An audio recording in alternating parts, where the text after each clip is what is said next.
আসসালামু আলাইকুম। আবারও নিয়ে চলে আসলাম আপনাদের মাঝে নতুন আরেকটি রেসিপি।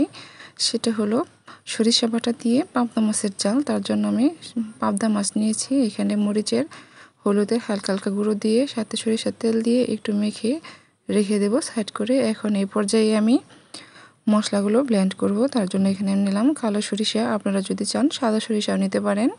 তো আমার কাছে কালো সরিষা ছিল, তো আমি কালো সরিষা নিলাম। আর সাথে নিলাম কয়েক টুকরো আদা কুচি, আর নিয়ে নিলাম রসুন, আর নিয়েছি কাঁচা লঙ্কা। তো এখানে এগুলো ভালো করে পেস্ট করে নিব। আমি পাটায় মিহি করে বেটে নিয়েছি, আপনারা চাইলে ব্লেন্ড করে নিতে পারেন। আর কয়েক পিস পেঁয়াজ নিয়েছি। আর এখন কড়াইয়ে তেল দিলে মাছগুলো ভালো করে ভেজে নেব।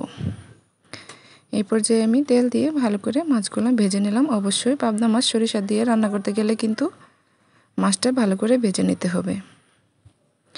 এই মাছটা আমার ভাজা হয়ে গেছে। বেশি ঘন বেশি গাঢ় করে ভাজবো না, হালকা ভেজে মাছটা উঠিয়ে নিলাম।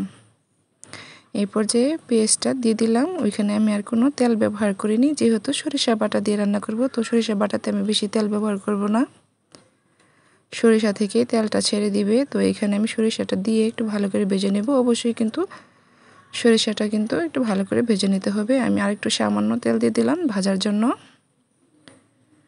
এই পর্যায়ে একটু ভেজে পানি দিয়ে দিব। পানি দিয়ে সম্পূর্ণ গুঁড়া মশলাটা ব্যবহার করব। তার জন্য আমি এখানে আগে সরিষাটা পানির সাথে ভালো করে মিশিয়ে নিলাম। এখন এক এক করে সবগুলো মশলাগুলো ব্যবহার করব।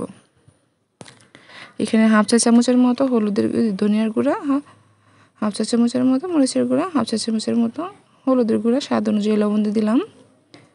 এই পর্যায়ে একটু পানি দিয়ে মশলাটা ভালো করে কষিয়ে নেব। ভালো করে কিন্তু মশলাটা অবশ্যই কষিয়ে নিতে হবে। মশলাটা কষানোর সাথে সাথে কিন্তু খাবারের স্বাদটা বেড়ে যাবে। মশলাটা কষানো হয়ে গেলে এই পর্যায়ে আমি পর্যাপ্ত পরিমাণ পানি দিয়ে দিব। যেহেতু মাছটা ভেজে রান্না করছি, তাই বেশি পানিটা লাগবে না। তো এখন এই পানিটা আমি ভালো করে ফুটিয়ে নেব। ফোটানো হয়ে গেছে। এখন এই পর্যায়ে ভেজে রাখা মাছগুলো দিয়ে দিব। মাছগুলো দিয়ে আমি একটু ভালো করে কষিয়ে রান্না করে নেব। দেখেন আমার মাছের কালারটাও চেঞ্জ হয়ে আসছে। তেলটা ছেড়ে দিছে, সেই তেলটা উপরে উঠে আসছে। এখন কয়েকটা কাঁচামরিচ দিয়ে দিলাম। এই পর্যায়ে আমি নামিয়ে নিয়েছি। এখন আপনাদের পরিবেশন করে দেখিয়ে দিব।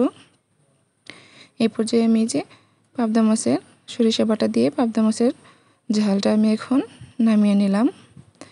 এটা বিয়েবাড়ির বা যে কোনো অনুষ্ঠানে বা মেহমান বাসায় আসলে এভাবে রান্না করলে তারা মজা করে খাবে। আসলে এই খাবারটা কিন্তু অনেক মজা হয়েছিল, যেহেতু আমি খেয়ে বয়স দিতেছি। তো অসাধারণ ছিল। সবাই ভালো থাকবেন। আমার ভিডিওটি দেখার জন্য অসংখ্য ধন্যবাদ সবাইকে।